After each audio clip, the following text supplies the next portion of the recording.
Hi there, and welcome to this episode of Consciousness Empowerment. Here we talk about consciousness, wisdom, spiritual laws, and how to reach your fucking dreams. Today I'm going to talk about faith. And faith is either understood through practice, through self-reflection, which is wisdom, or through understanding. And understanding comes from reading wisdom.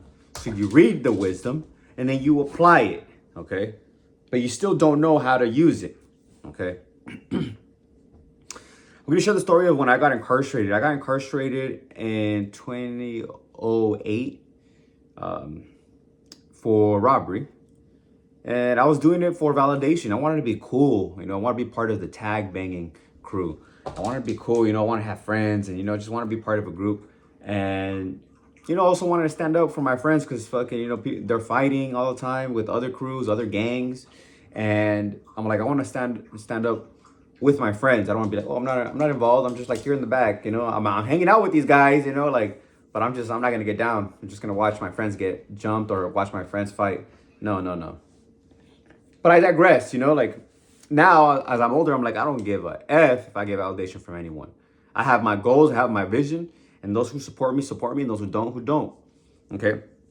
But at that point, when I got incarcerated, I said, okay, I want to be good. I want to be a good person. I don't want to be doing these bad things. We know when we commit certain crimes, we know they're bad, right? There's a difference between robbing somebody and maybe doing a rolling stop, right? A rolling stop, you're just trying to get to your destination, you don't mean to like hurt nobody or anything. It was a rolling stop. You kind of stopped and kind of rolled, and of course you're supposed to stop fully, So there's a difference, one's immoral, one is just kind of breaking a rule. But one is moral. One is, it hurts your conscience. Brings you pain, okay? And so I said, I want to be good, and I want to go to college. Do something good with my life. And God heard me. And so I started attracting certain books. The Bible, The Reign of Gold by Victor V.S. talks about spirituality, how spirituality works within our lives. And so one was about the wisdom, one was how it's practiced in our life. And so I feel like I read the books maybe like in a couple of days, but it was probably maybe like a couple of weeks. But every day just read. I read the Old Testament too, but I know I read the full New Testament and then a little bit, like maybe halfway through of the New Testament again. And what happened was I got inculcated with the idea of having faith in God, having faith in my vision, asking what I want will happen. So I was tell myself subconsciously, I get what I want. God gives me what I want. Now I say it, I articulate it, but I say now, I get what I want. God gives me what I want. I have faith, okay, that I will get it. I have faith. I know God will give it to me. The Bible said, ask, believe, receive, have faith, and you'll move mountains. It is done unto you as you believe. You see these over and over and over again, but how many people actually read the Bible in its entirety, not just like a little paragraph? The reason you have to read it in its entirety, maybe in a couple of days or weeks, is because the repetition. Just like when you read the law, what's Neville Goddard's books, The Law of Assumption. Okay, The Law of Assumption talks about feeling the feeling of the wish fulfilled. That's why it's such a good book.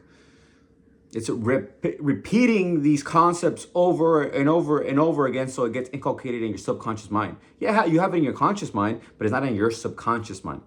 Okay. Repetition creates belief. So you start believing in how that works. So I unfortunately didn't know exactly how to articulate this stuff, but because I read the New Testament, I knew that I could make it happen. And so I went to college. I went to UCLA, got a BA and MA. I became more spiritual, connected to God. Always give thanks to God. From the time when I was incarcerated to being out, always giving thanks to God. Same thing I say at night. Thank you, God, for bringing me home safe. Thank you for this day. Thank you. And then I'll visualize. Sometimes I can't, I'm so tired. Maybe once in a blue moon. Very rarely it happens where I don't visualize what I want.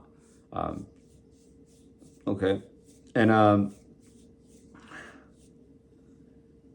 that's my message for today. Have faith in your assumption and assume the feeling of the wish fulfilled. And do this daily, Okay, do this daily. I'm gonna read a quote from Neville Goddard because he says something that really stood out to me. Quote, "The Lord needs his daily lamb of faith to mold the world in harmony with our dreams." End quote. And this is from Seed Time and Harvest. Okay, Seed Time and Harvest talks about the Bible and how it's talking about the law of assumption. Okay, assuming the new identity, the feeling, and so that God, the universe, the creator, manifests it on the screen of time and space. Okay, and here, this is what I wrote. Quote, I'm quoting myself. I'm just gonna read what I said. We must become aware of our consciousness and assume we have what we want, and ask ourselves, how do we feel now that we have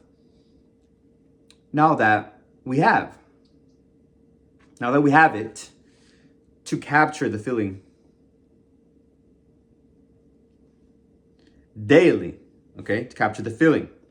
Daily repetition of this is having faith. Okay, having faith. And remember, the feeling is the secret. The feeling is the secret. Feel yourself to be that person. So start acting like it. I would read books and like do the things that a college student would do, write essays while incarcerated, and also when I got to college. So I was doing the thing that I wanted. I was not only envisioning it, I was taking the steps. I was becoming. Okay? So I was being that person already in mind, because I had the outline of that person, what he would do. He'd always be at the library, he'd always be studying. So weekends I would be at the library, always be studying. Okay? On top of my work. If I wasn't at work, I would be there. And then I was doing it, and I was becoming that person at the same time, because I was in a cell. So I wasn't really a student yet. But when I got out, I was still doing it. So be and become. Okay? But ask yourself that question: how do I feel now that I already have? And then ask yourself what it is. Now that I already have. For me, when I say already have, it's so much more powerful. I feel it much more clearly. And then feel it for 20 seconds, okay? 17 or more seconds. And I'm going to share this final quote from Neville Goddard, and I'm going to wrap it up, okay? Quote, "Let man disregard appearances and declare himself to be the man he wants to be. Let him imagine beauty where his senses reveal ashes, joy where they testify mourning, riches where they bear witness to poverty. Only by such active, voluntary use of imagination can man be lifted up and Eden restored." End quote. I love you. Until next time. Peace.